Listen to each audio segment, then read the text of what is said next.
Bonjour! Nous allons vous présenter la chanson Vive le vent, qui est la chanson adaptée de Jingle Bells de James Pierpont. ค่ะเดี๋ยววันนี้นะคะเราก็จะมาแปลเพลง Vive le vent นะคะซึ่งเพลงนี้ก็คือดัดแปลงมาจากเพลง Jingle Bells ในภาษาอังกฤษนะคะเป็นเพลงของ James Pierpont Sur le long chemin ค่ะก็คืออันนี้แปลว่าบนเส้นทางที่ยาวไกลคือเส้นทางยาว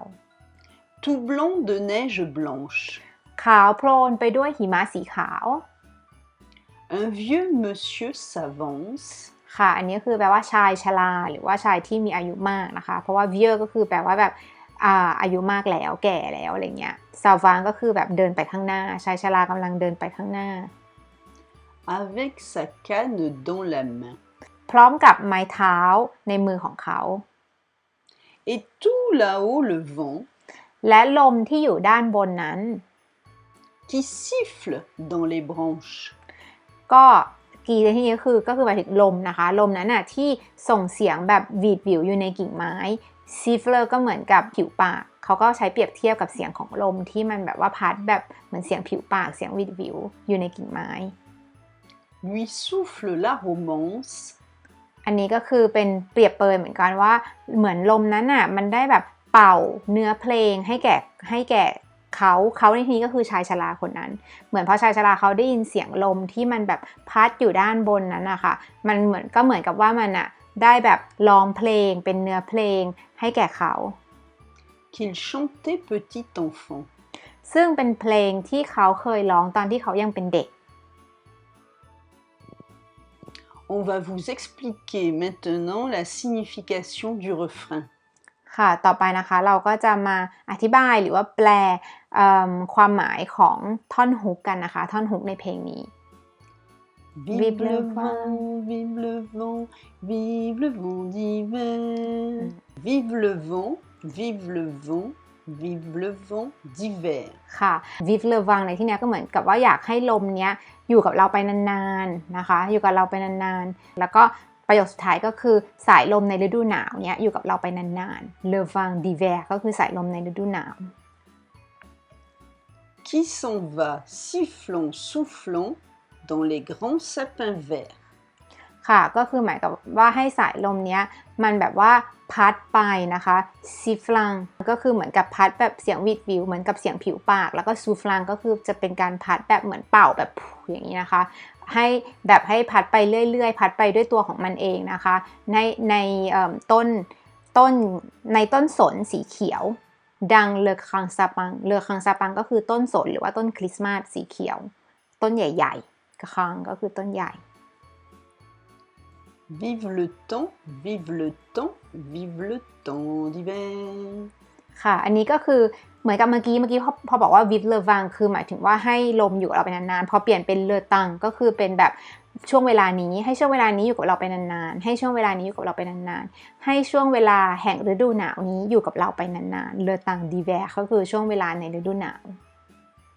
Boule de neige et jour de l'an. อันนี้ก็คือ boule de neige ก็คือ snowball หรือว่าเป็นก้อนหิมะที่ปั้นเป็นรูปกลมๆนะคะแล้วก็jour de l'an ในที่นี้ก็คือแปลว่าวันขึ้นปีใหม่วันที่1 มกราคมนั่นเอง Et bonne année grand-mère. และ bonne année ก็คือสวัสดีปีใหม่หรือว่าสุขสันต์วันปีใหม่ grand-mère ก็คือคุณยายหรือคุณย่านั่นเองสวัสดีปีใหม่คุณยายหรือคุณย่า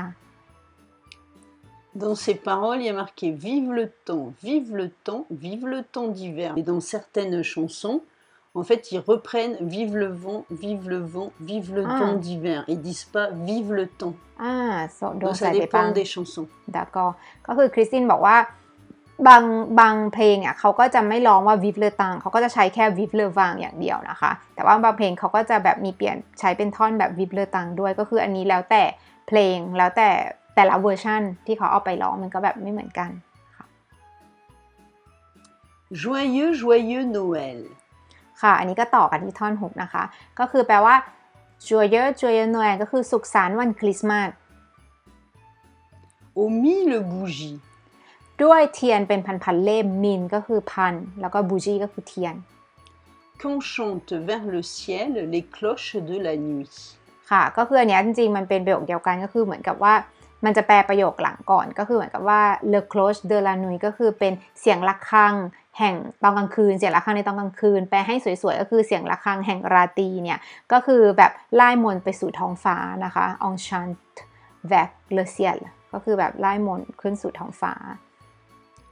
Vive le temps, vive le temps, vive le temps d'hiver อันนี้ก็เหมือนเดิมก็คือให้ช่วงเวลาแห่งฤดูหนาวนี้อยู่กับเราไปนานๆ qui rapporte aux vieux enfants leurs souvenirs d'hier ก็คือหมายถึงว่าเพราะว่าช่วงเวลาในฤดูหนาวเนี่ยที่เขามันจะเป็นต่อกันว่าแบบช่วงเวลาแห่งฤดูหนาวle temps d'hiver เนี่ยมันนำมาซึ่งความทรงจำในอดีตให้กับvieux enfant vieux enfant เนี่ยก็เหมือนเป็นคำเปรียบเปรยปกติ vieux ก็คือแปลว่าแบบแก่ชราอายุมากแต่ enfant แปลว่าเด็กคราวนี้พอมารวมกันก็คือเด็กที่แก่แล้วก็คือหมายถึงผู้ใหญ่หรือว่าผู้สูงอายุนั่นเองจริงๆแล้วนะคะเขาก็บอกแล้วก็ rapporte เนี่ยมาจาก verb rapporter แปลว่าแบบนำกลับคืนมานะคะแล้วก็ leur souvenir d'hier ก็คือหมายถึงว่าเป็นความทรงจำของเมื่อวานนี้จริงๆมันก็คือความทรงจำของเมื่อวานนี้ก็คือหมายถึงว่าความทรงจำในอดีตเมื่อตอนที่พวกเขายังเป็นเด็กๆแปลว่าช่วงเวลาในฤดูหนาวเนี่ยมันนำความทรงจำในวันวานความจำในอดีตของผู้สูงอายุเนี่ยให้กลับคืนมา Et le vieux monsieur descend vers le village ค่ะอันนี้ก็คือแปลว่าและชายชราคนนั้นนะคะ le vieux monsieur ชายชราคนนั้น descend vers le village ก็คือก็เดินลงไปทางหมู่บ้าน descend ก็คือลงแบบเดินลงไปทางหมู่บ้าน C'est l'heure où tout est sage et l'ombre danse au coin du feu ถ้าแปลเป็นแบบคำต่อคำเลยนะคะก็คือแปลว่ามันเป็นช่วงเวลาที่เงียบสงบแล้วก็มีเงาเนี่ยกำลังเต้นรำอยู่ในกองไฟซึ่งในที่นี้คริสตินก็คือบอกว่าทั้งสองประโยคนี้หมายถึงว่ามันเป็นช่วงเวลาในตอนกลางคืนแล้วตอนเย็นแล้วทุกอย่างเงียบสงบแล้วก็แบบเขาจุดกองไฟกันนะคะ Mais dans chaque maison il flotte un air de fête ค่ะอันนี้ก็คือแปลว่าแต่ในทุกๆบ้านเนี่ยก็จะมีบรรยากาศแห่งการเฉลิมฉลองจริงๆถ้าแปลตรงตัว il flotte un air de fête ก็คือแปลว่าแบบเหมือนมันมีอากาศแห่งเทศกาลแห่งการเฉลิมฉลองเนี่ยลอยอยู่แต่ว่าถ้าแปลให้สละสวยก็คือก็ในทุกๆบ้านเนี่ยมีบรรยากาศแห่งการเฉลิมฉลองนั่นเอง Partout la table est prête et l'on entend la même chanson Ho ค่ะอันนี้ก็คือปักตูก็คือในทุกๆที่ la table est prête ก็คือในทุกๆที่ก็คือในทุกๆบ้านนี่แหละโต๊ะก็พร้อมแล้วก็คือหมายถึงโต๊ะดินเนอร์นะคะสำหรับวันคริสต์มาสและองค์ลองต้องก็คือและพวกเราเนี่ยก็คือได้ยิน la même chanson เสียงเพลงเดียวกันก็คือเพลงนี้นั่นเองเพลง Vive le vent Nous vous proposons différents liens sur YouTube de la chanson de Vive le vent ค่ะก็คืออันนี้นะคะก็คือเป็นลิงก์เพลง Vive le vent ในแต่ละเวอร์ชันในหลายๆเวอร์ชันนะคะทุกคนก็ลองไปหาฟังกันดูได้ตามลิงก์นี้นะคะแล้วก็สำหรับใน YouTube เนี่ยแอมจะใส่ลิงก์ไว้ในช่อง description ด้านล่างนะคะค่ะสำหรับคลิปแปลเพลงคลิปนี้ก็ได้จบลงแล้วนะคะ Nous vous souhaitons un joyeux Noël สุขสันต์วันคริสต์มาสนะคะ Joyeux Noël